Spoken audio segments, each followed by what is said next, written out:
How does an oath to heal the sick curdle into a license to kill? This isn't a riddle.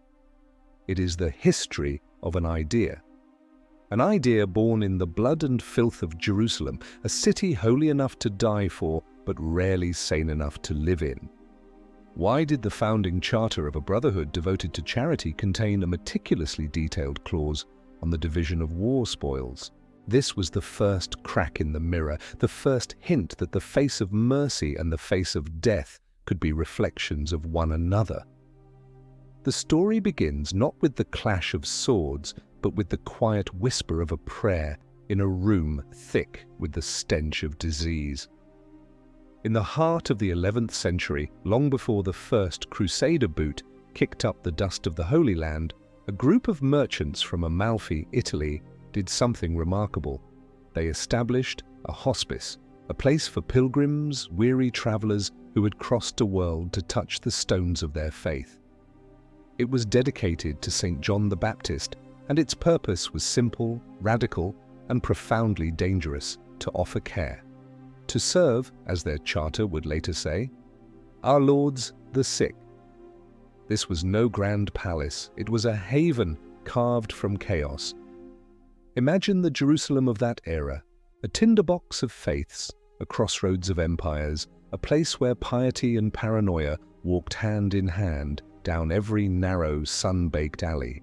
And in the center of it all, these brothers, these servants of the poor, washed feet, bandaged wounds, and offered bread to anyone who came to their door, Christian, Muslim, or Jew. They were an island of sanity in an ocean of zealotry.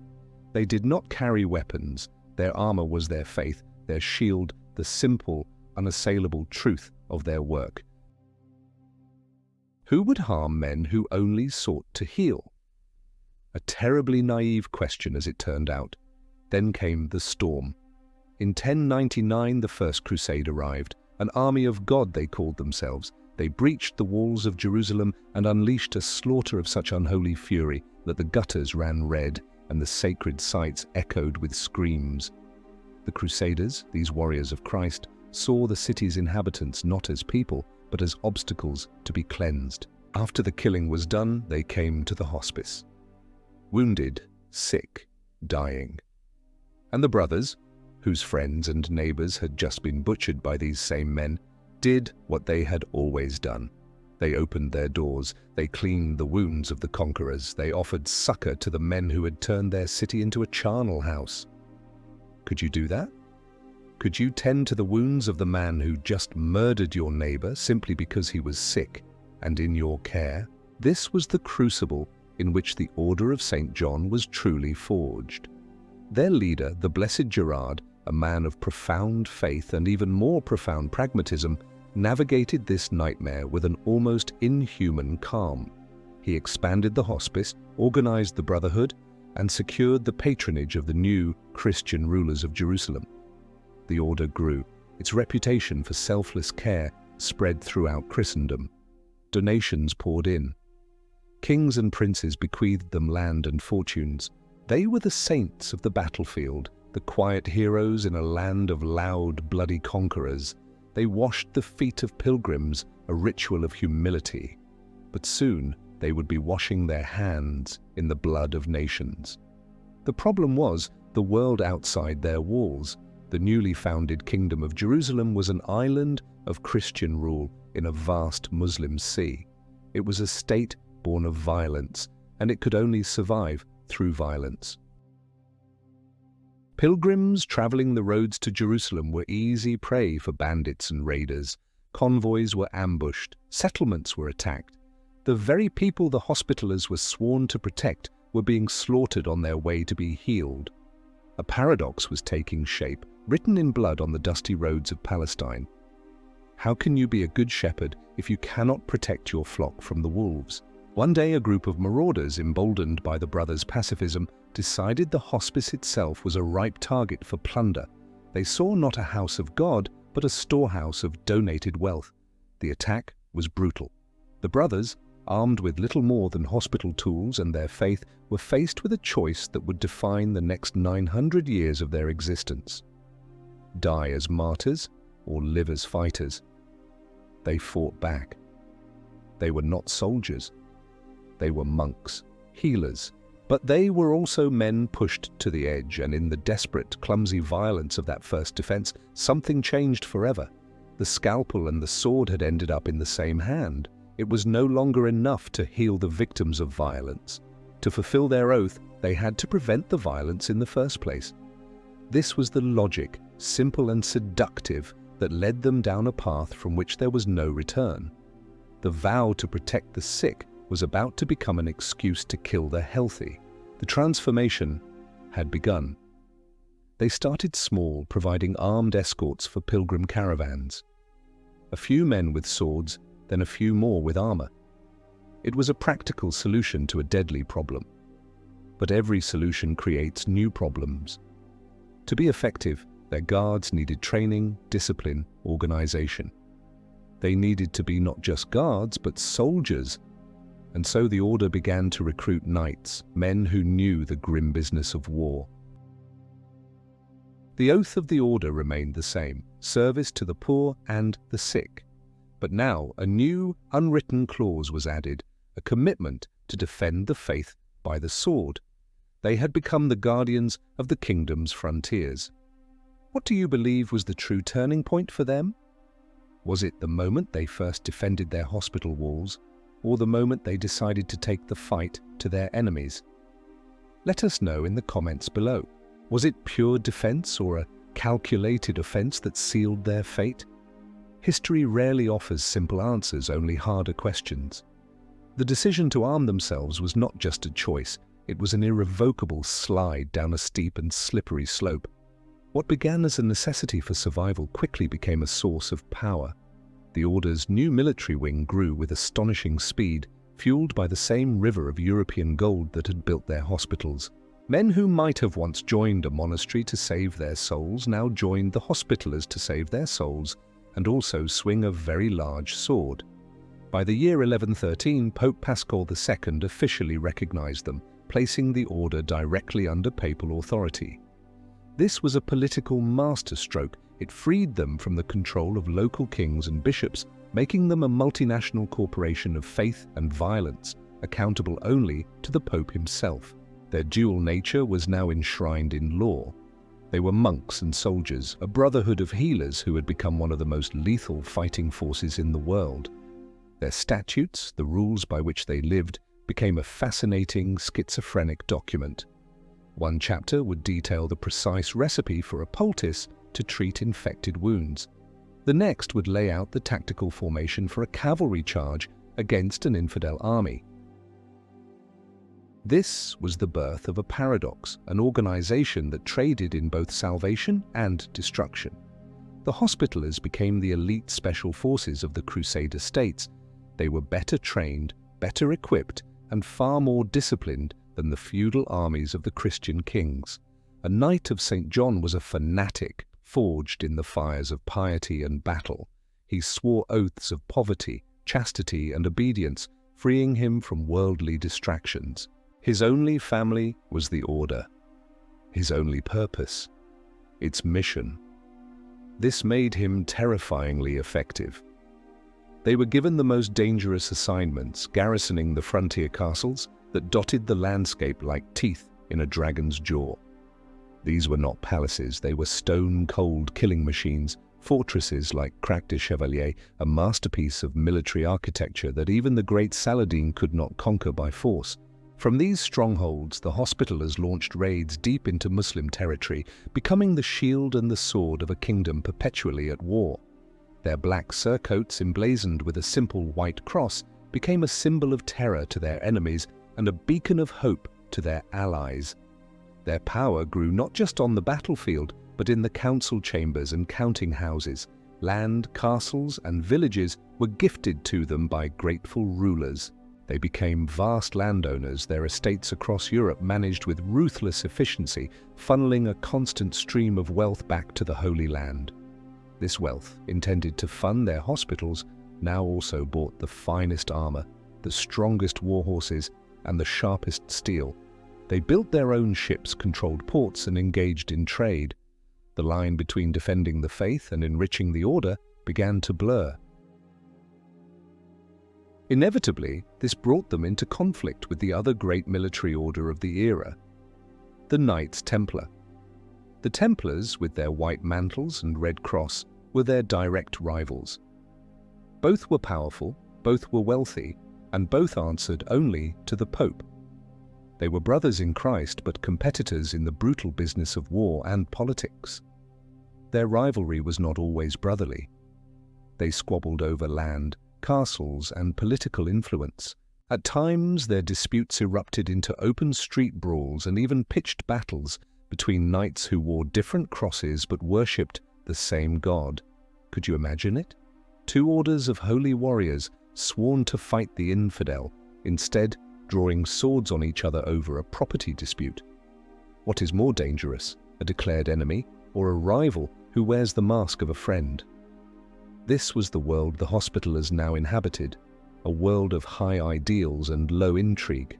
They were heroes, yes. At the Battle of Montgisard in 1177, a handful of Crusaders with the Hospitallers at their core routed a vastly superior army led by Saladin himself. It was a victory of faith and fury, a legend in the making, but they were also pragmatists. They understood that the survival of the Crusader states depended not just on military might, but on diplomacy, espionage, and cold, hard cash. The Grand Master of the Order was not just a military commander, he was a CEO, a spy master, and a politician. The Order had become a state within a state, a power unto itself. The simple mission to serve our lords, the sick, was now impossibly entangled with the complex, bloody business of running a military-industrial complex. They had mastered the art of war, but in doing so they risked losing the very soul they had set out to save. The prayer and the sword were no longer in balance. The sword was winning, and with every victory, with every castle taken and every enemy slain, the memory of that humble hospice in Jerusalem grew a little dimmer. The fall was coming. The Christian kingdom they had sworn to protect was built on a foundation of sand, and the tide of history was turning against it. The great fortresses, once symbols of their power, would soon become their tombs, testaments to a glorious but doomed enterprise. The loss of the Holy Land would be a catastrophe, an apocalypse that would threaten the Order's very existence and force it to find a new purpose or perish. Their salvation, they would discover, lay not on the dusty plains of Palestine, but on the unforgiving waves of the open sea. The end in the Holy Land came not with a whimper, but with the thunder of trebuchets and the roar of a conquering army. The year was 1291. The city of Acre, the last Christian bastion on the mainland, was under siege by the Mamluk Sultanate. It was a desperate, bloody affair. The Hospitallers fought with the ferocity of cornered lions, their Grand Master falling in the final, hopeless defense of the walls. But courage was not enough. Acre fell, and with it the dream of a Christian kingdom in the east died. The survivors, a battered and broken remnant, fled to the sea. It was a panicked, chaotic evacuation. Among the chaos, the Knights of St. John stood out. While other nobles scrambled to save their own skins and treasures, the Hospitallers maintained their discipline. They organized the defense of the harbor, holding back the Mamluk tide just long enough for ships to escape, saving thousands of civilian lives. Even in defeat, they were soldiers. They retreated to the island of Cyprus, but they were refugees now, an army without a country, a sword without a purpose. For over a decade they drifted, a government in exile. They were wealthy, yes, their European estates still pouring money into their coffers, but they were adrift, spiritually and politically. An order created to defend the Holy Land had no Holy Land left to defend. What were they now? A band of highly trained, heavily armed, and extremely rich mercenaries. The question of their future haunted them. Grand Master Fulques de Villaret, a man of audacious ambition, provided the answer. He knew the order needed a home, a sovereign territory of its own, beholden to no king. He set his sights on the island of Rhodes. Rhodes, a jewel of the Aegean, was technically part of the dying Byzantine Empire, but the Byzantines were weak, their control over the island tenuous at best. For de Villeray, it was the perfect target. In 1306, the Hospitallers launched their invasion. It was a brazen act of aggression, a Christian order attacking a Christian empire. But the age of crusading idealism was over. This was an age of pragmatic power politics. The conquest was not easy. It took 4 years of brutal fighting to subdue the island, but by 1310, the White Cross of the Order flew over the city of Rhodes. They had done it. They had carved out a kingdom from the sea. The Hospitallers had become a sovereign state. Rhodes was their blank slate, and they built upon it a fortress that would become the envy of the world. They were no longer just land-based soldiers. They had to become masters of the sea. The defense of their new home depended on naval power, so they built a fleet.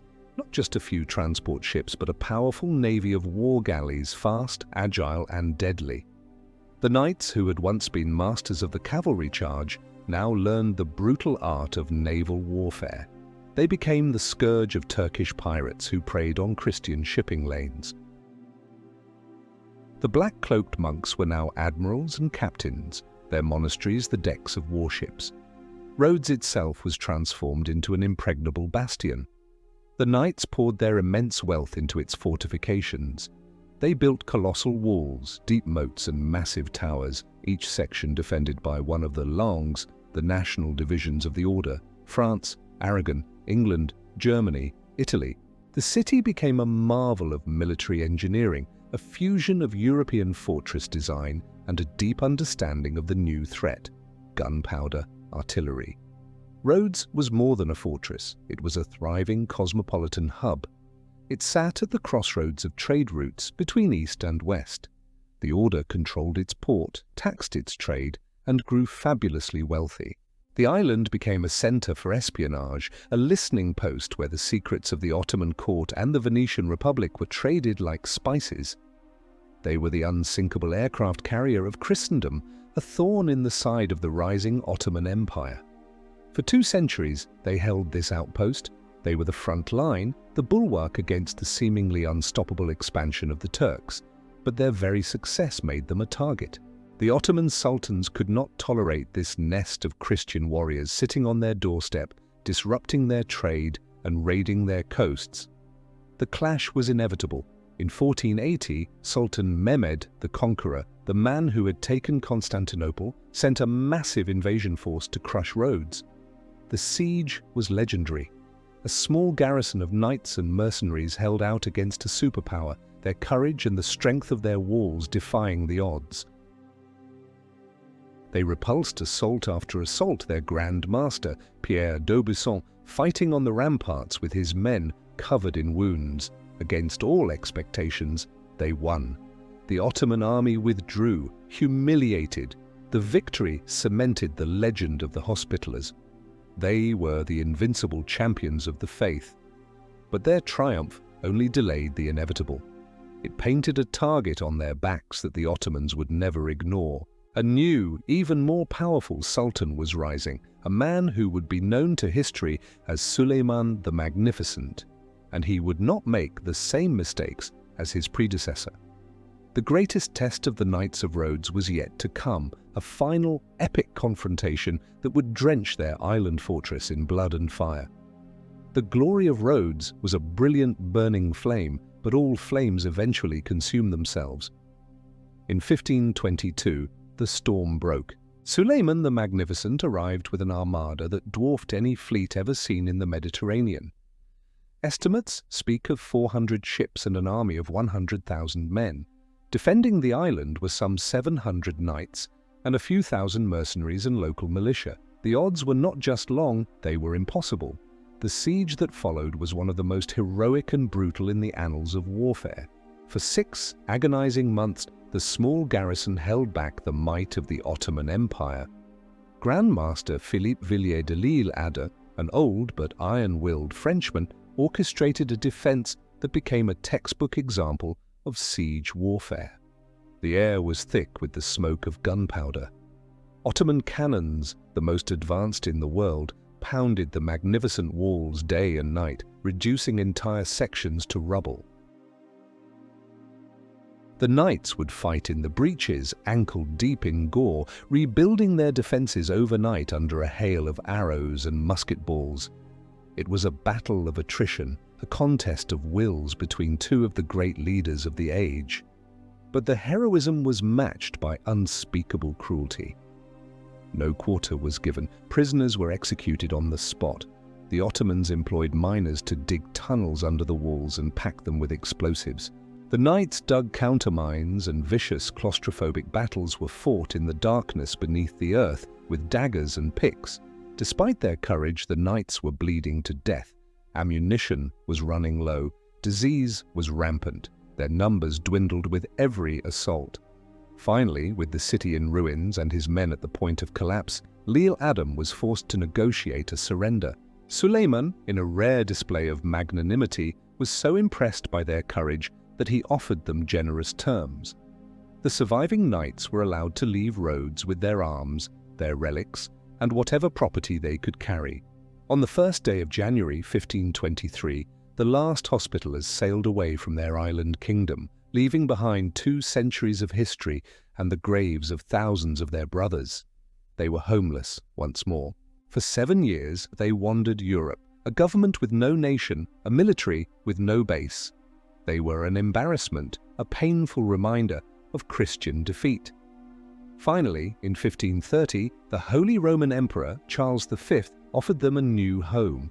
It was a consolation prize and a cruel joke. He gave them the island of Malta. Malta was a world away from the lush, strategic paradise of Rhodes. It was a barren, rocky outcrop in the middle of the sea with poor soil, no natural resources, and a small, impoverished population. The knights were appalled, but they had no choice. Beggars could not be choosers. It was Malta or oblivion. Poverty and desperation became their new masters. The Order's vast European estates had been diminished by wars and the Protestant Reformation. They could no longer afford to be the noble defenders of Christendom. They needed to make a living. And on Malta, surrounded by the sea and their enemies, they turned to the one business that offered quick, spectacular profits: piracy. They called it the Corso. It was, in their eyes, a holy war at sea, a continuation of the Crusade. In reality, it was state-sanctioned plunder. The Maltese galleys became the terror of the Mediterranean. They hunted down Muslim merchant ships, raiding coastal towns in North Africa, seizing cargo and capturing thousands of people to be sold as slaves. Malta, the new home of the Holy Order of St. John, rapidly became the largest and most notorious slave market in the Christian world. The irony was staggering. The brothers who had once sworn an oath to serve the sick now profited from the sale of human beings. The grand harbour of Malta, which would one day be their salvation, was now a pit of human misery, its wharves crowded with chained captives. The money from this brutal trade flowed back into the Order's coffers. They used it to build new fortifications, churches, and lavish palaces for themselves, known as auberges. They transformed their barren rock into a formidable naval base. The Knights of Malta lived in splendor, their luxurious lifestyle funded by blood money. Had they become the very monsters they had once sworn to fight? Or was this just the grim reality of survival in a brutal age? Perhaps the most chilling part is that they saw no contradiction. In their minds, the profits from the Corso were sanctified because they were used to fund the war against the infidel. They were pirates in the name of Christ. The Hospitallers had begun by healing the bodies of pilgrims, and now they made their living by selling the bodies of their captives. What would happen to your own soul if your survival depended on the enslavement of others? Think about it. Would you stick to your morals and risk extinction, or embrace a brutal reality to ensure your future? Post your choice in the comments. It's a question the Knights answered with the cannons of their galleys. The Order's lucrative and brutal enterprise of the Corso did not go unnoticed. For decades, they had been a festering wound in the side of the Ottoman Empire, and Suleiman the Magnificent had a long memory. The old Sultan, now in his 70s, was infuriated by the Knights' audacity. Their raids disrupted the vital trade routes between Constantinople and North Africa. Their piracy was an insult to his power. He resolved to finish the job he had started at Rhodes, to exterminate this nest of Christian vipers once and for all. In the spring of 1565, the Ottoman Armada appeared off the coast of Malta. It was a terrifying sight, a forest of masts and sails stretching to the horizon. The invasion force was even larger than the one that had taken Rhodes, nearly 200 ships carrying an army of over 40,000 elite soldiers, including the fearsome Janissaries, the Sultan's personal slave infantry. To defend the island, the Grand Master, Jean Parisot de la Valette, had fewer than 700 knights and around 8,000 Maltese militia and mercenary soldiers.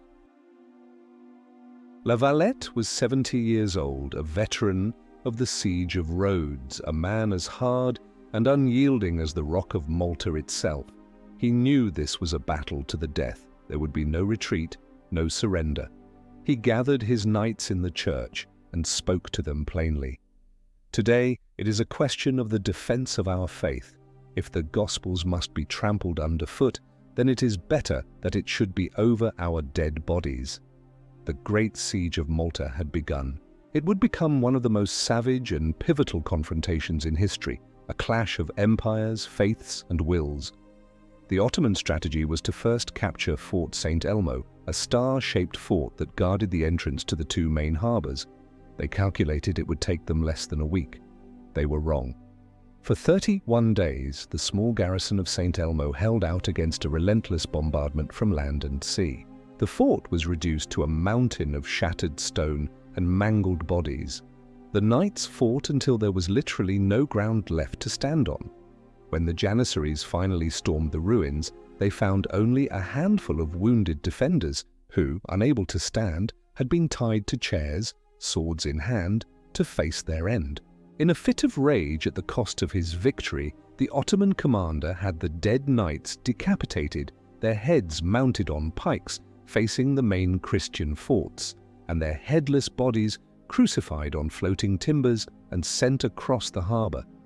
La Valette's response was equally merciless. He ordered all his Turkish prisoners to be beheaded and their heads fired from his largest cannons back into the enemy camp. There would be no chivalry in this war. This was hell on earth. With St. Elmo fallen, the main assault began on the two fortified towns of Birgu and Senglia, the heart of the Order's defences. For the next 3 months, Malta was the scene of an almost constant, apocalyptic battle. The summer heat was unbearable. Water was scarce. The stench of death hung over the island.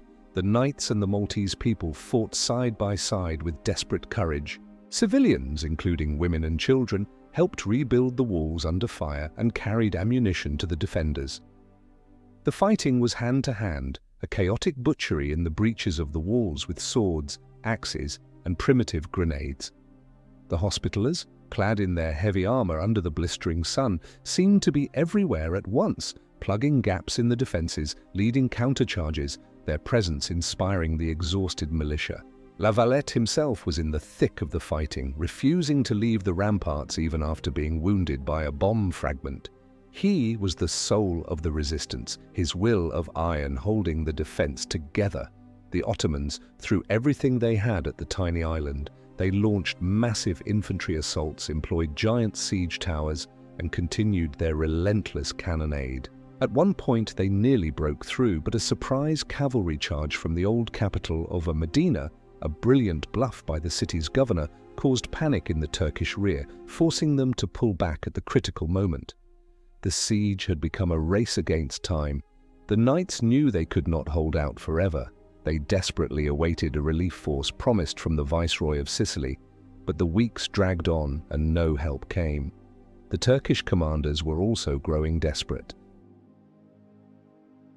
Their losses were catastrophic. Disease was spreading through their camp, and their morale was collapsing.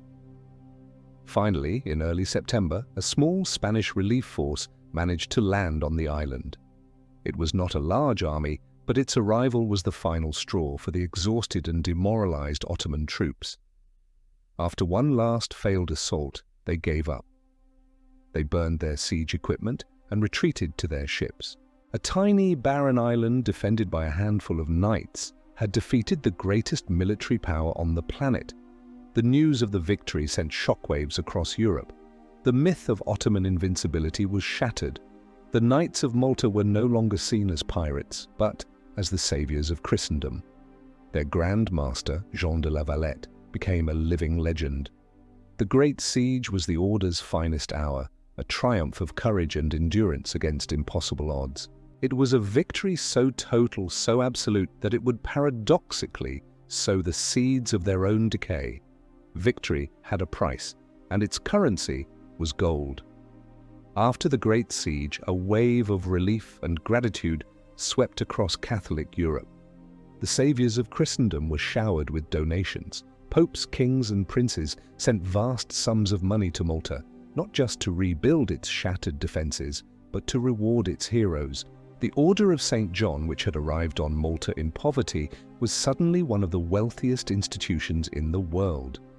With this newfound fortune, La Valette decided to build a new city, a fortress capital worthy of the Order's glory. It would be named in his honor Valletta.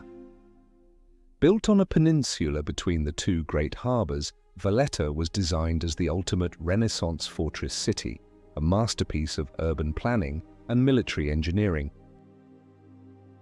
Its massive bastions were designed to withstand any future cannonade, its streets laid out on a grid for the easy movement of troops.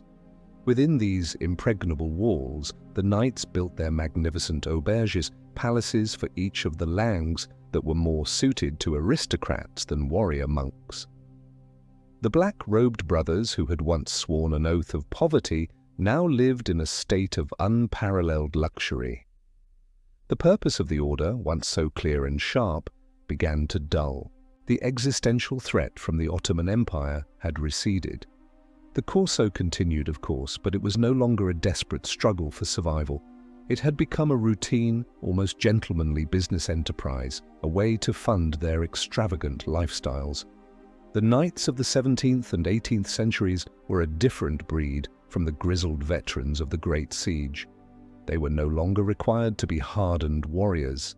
Instead, the Order became a finishing school for the younger sons of Europe's noblest families.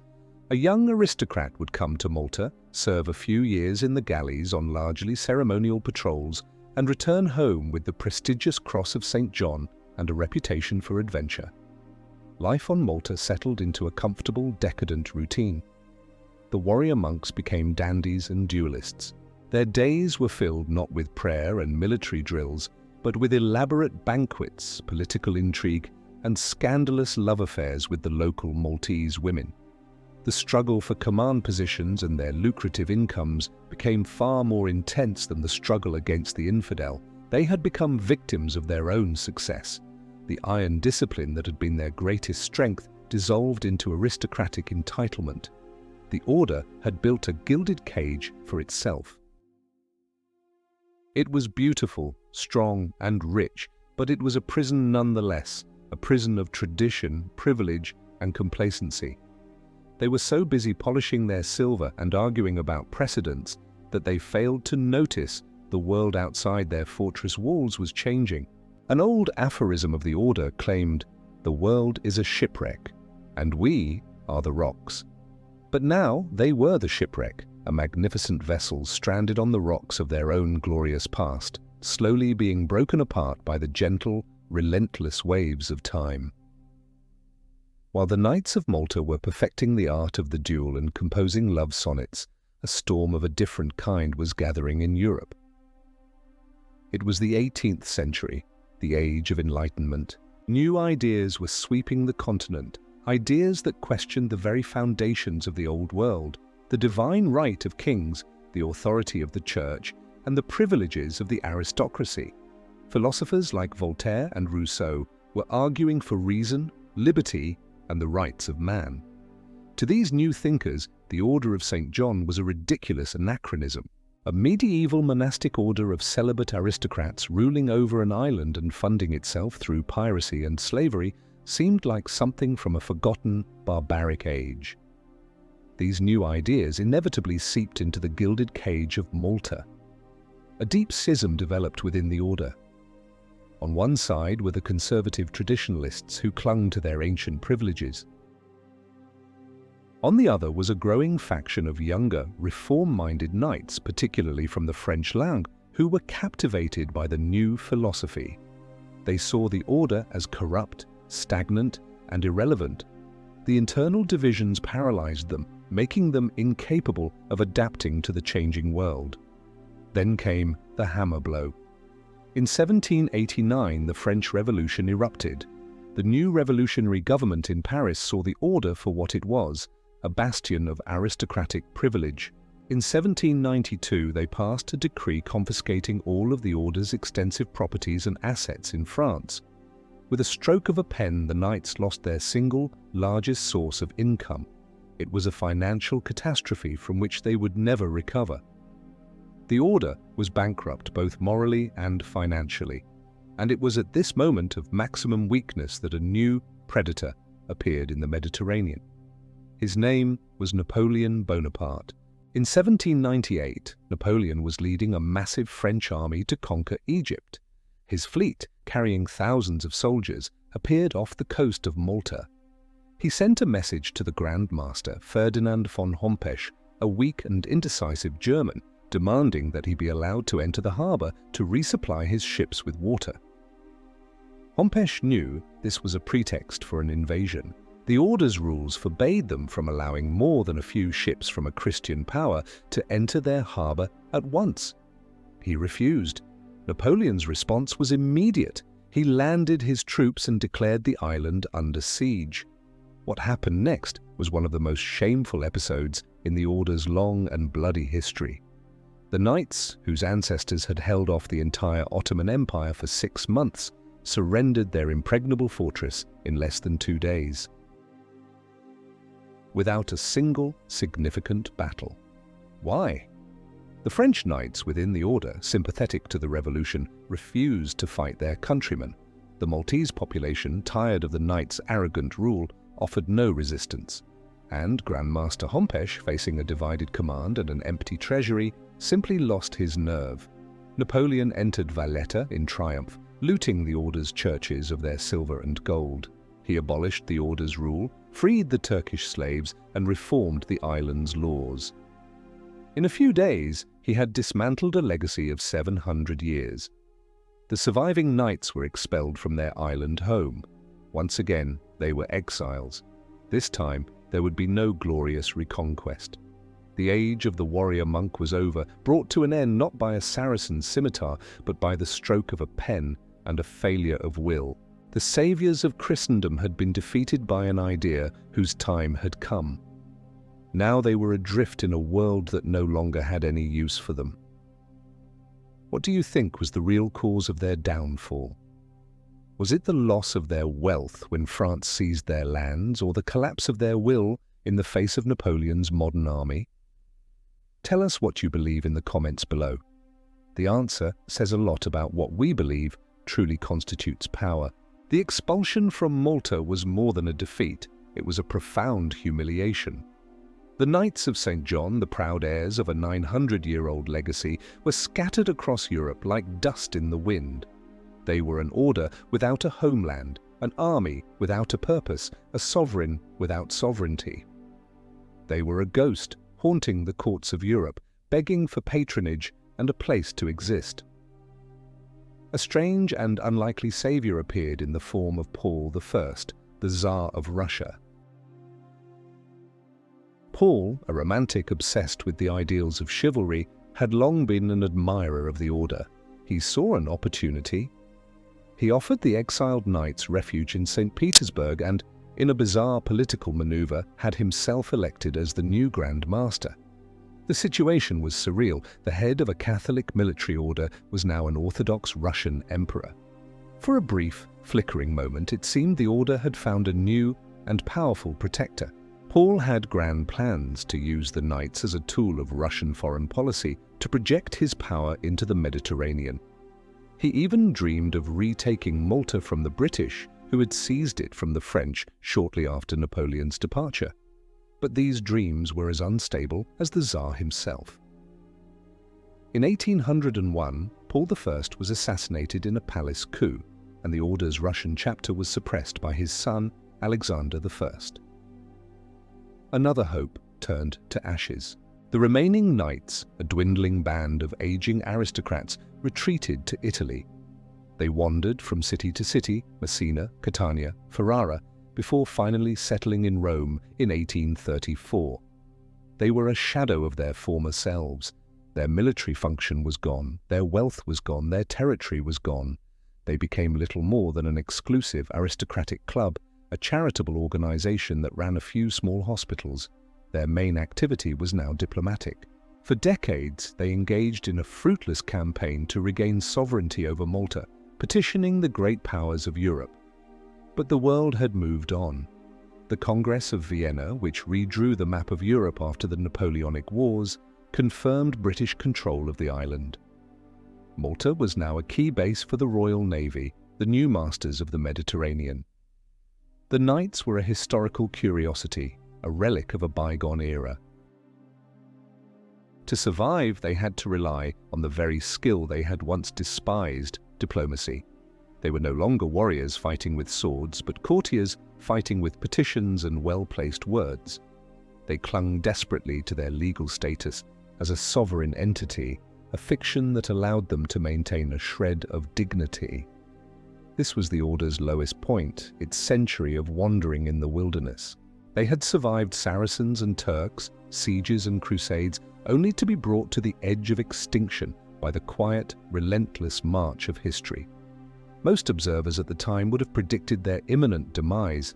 They would have been wrong, for it is often at the moment of total defeat, when all seems lost, that the opportunity for true rebirth presents itself. The Order was about to discover that its greatest strength lay not in what it possessed, but in what it had lost.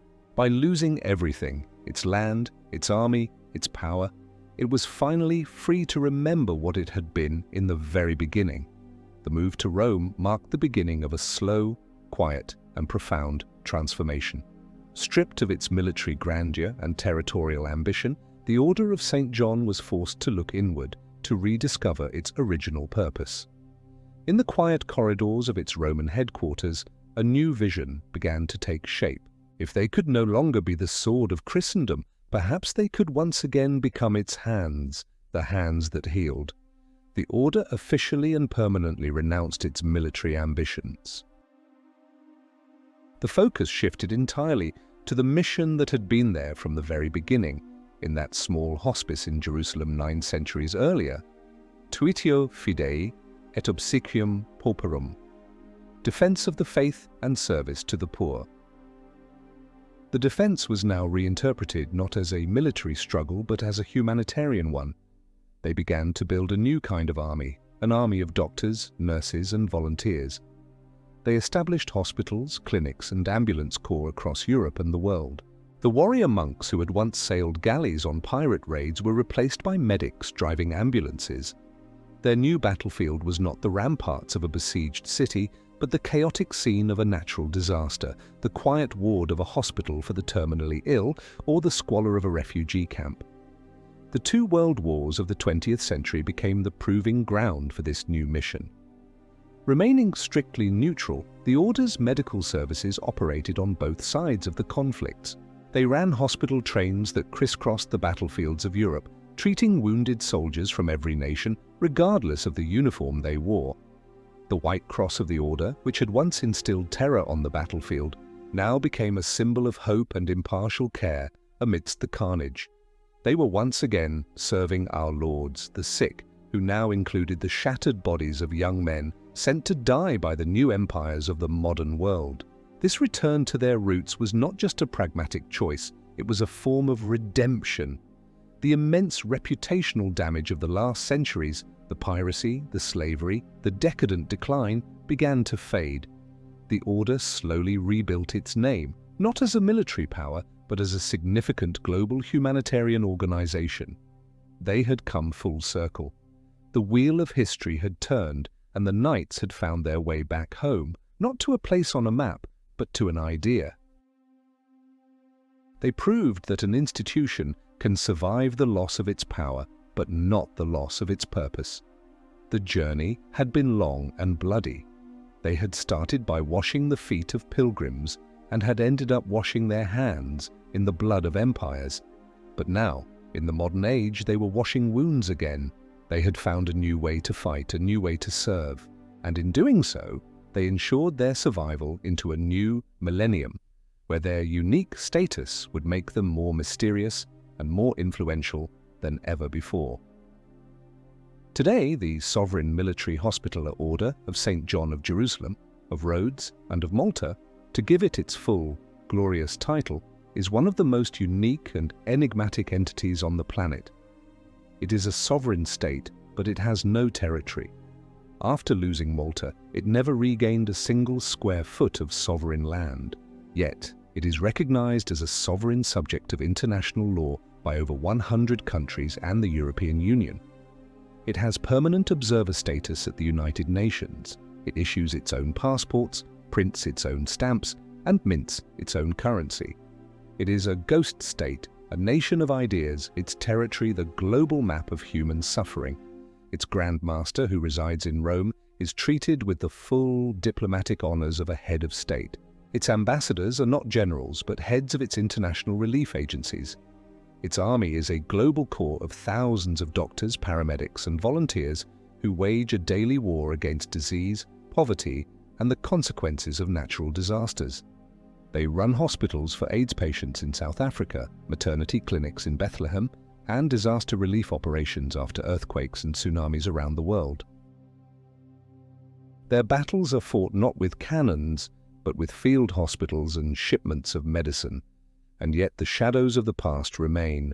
The order is still, at its core, a Roman Catholic religious order and an exclusive aristocratic society. Its top knights, the Knights of Justice, must still be able to prove noble lineage stretching back centuries.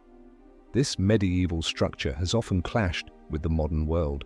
The order has been rocked by internal power struggles, constitutional crises, and public disputes with the Vatican itself over the extent of the Pope's authority over this ancient sovereign body. Financial scandals have occasionally tarnished its humanitarian reputation. The old world of intrigue and power politics has not entirely vanished. It has simply moved from the battlefield to the boardroom. Here lies the final breathtaking paradox of the Hospitallers. They survived and indeed thrive today precisely because they lost everything. Their lack of territory gives them a unique political neutrality. Their weakness is their greatest strength.